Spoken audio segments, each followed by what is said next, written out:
कानून तो उन्हीं के हाथ में ना है। वो केकरा से गुहार लगा रहे हैं, वोट का राजनीति कर रहे हैं। मैं वही पूछना चाह रहा हूँ। हम लोग साथ हैं, हम लोग साथ हैं कि अगर एक हमारे देश के प्रधानमंत्री की मां सुरक्षित नहीं है, उनको गाली दिया जा सकता है, उसको सजा दे दीजिए, आजीवन जेल के अंदर बंद करवाइए।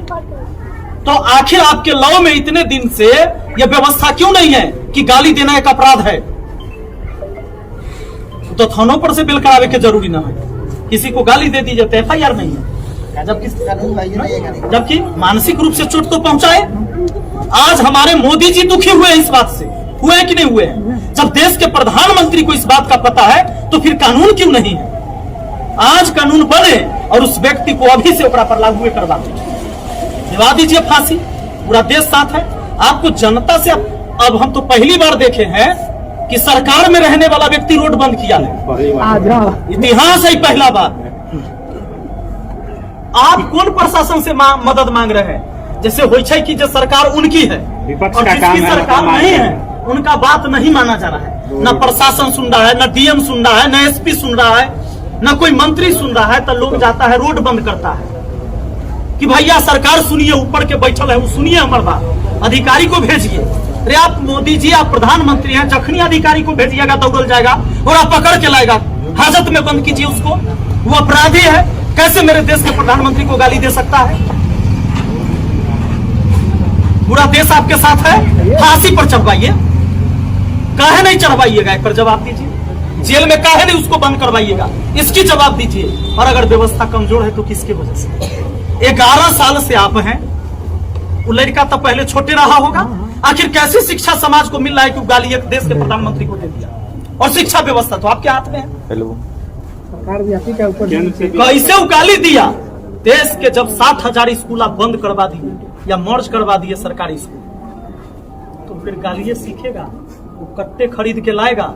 और हत्याएं तो लगातार हो रही है, होते रहेगा। एक माँ को गाली पड़ा, हम लोग उसकी निंदा करते हैं। आज कितनी माँ को गाली दिया गया है रोडे पर। एक महिला शिक्षक है, वो स्कूल जा रही थी और पकड़ ले है रोड पर, घिसिया रहा है लोग। एक वो पत्रकार है, वो कुछ पूछ रहा है तो माइक तोड़ दिया, ओकरा माँ बहन के गरिया रहा है। एक माँ के गाली के बाद कितना माँ बहन के गाली हो गया, एक कर जवाब के देगा? काहे सारे माँ को गाली दिलवा रहे हैं आप? ये कैसे चलेगा व्यवस्था? ये बात को समझना पड़ेगा। जिस दिन तक आप पार्टी और जाति में बटेंगे ना, आपके बाल बच्चों को आने वाला फ्यूचर इससे भी बुरा होने वाला है। व्यक्ति चुनिए, पार्टी और जाति में नहीं चुनिए। हर पार्टी में, हर जाति में ये घर है। ये घर खाली देखे से सुंदर ना हो सके, घर में रहने वाले इंसान कैसे? आप जब दरवाजे पर जाते हैं तो आपके साथ बिहेव कैसा होता है? पार्टी उसी तरह से एक घर है। उस घर के अंदर कैसे कैसे व्यक्ति को आप चुन के भेजते हैं? ये तो हम ही जनता को मिला है मौका, तो फिर हम रोना काहे रो रहे हैं? उधर मोदी जी न्याय मांग रहे हैं जनता से। अरे जनता न्याय मांगेगा आपसे जी? हम लोग अपन दुखड़ा सुनाएंगे। आप उस कुर्सी पर बैठे हैं दुख सुनने के लिए। तो कहते हैं उसको सजा दीजिए, कोई रोके तब तो। भाई देश के प्रधानमंत्री के मां को गाली दिया गया तो पूरे देश को गाली दिया गया, लेकिन इसकी सजा की हम मांग करते हैं। और सजा अगर आप नहीं देते हैं तो फिर गुनाहगार कौन है? कानून आपके हाथ में। क्या आपके लिए अदालत नहीं है? क्या आप कानून नहीं बनवा सकते हैं?